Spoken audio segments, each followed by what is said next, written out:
By day, Emma was the picture-perfect suburban wife.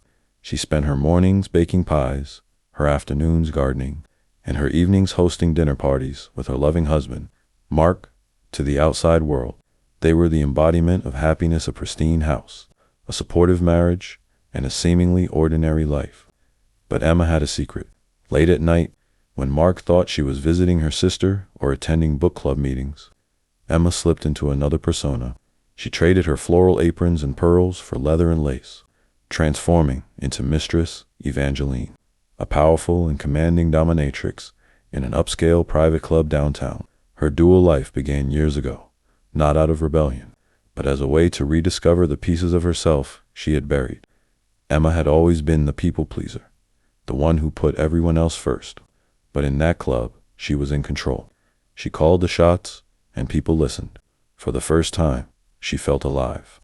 The clients who sought her services were a mix of hype executives and quiet individuals seeking to surrender their burdens. Emma offered them the release they craved. While finding her own liberation, she kept her two worlds meticulously separate, never letting one bleed into the other.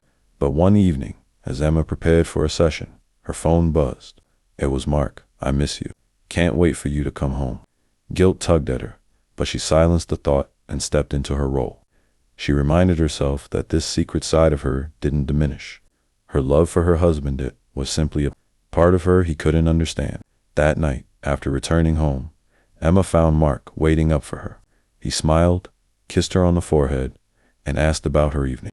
As they sat together on the couch, Emma couldn't help but wonder if she could ever share the truth with him.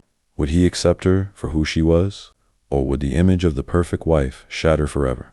For now, Emma kept her secret, balancing her double life like a tightrope walker.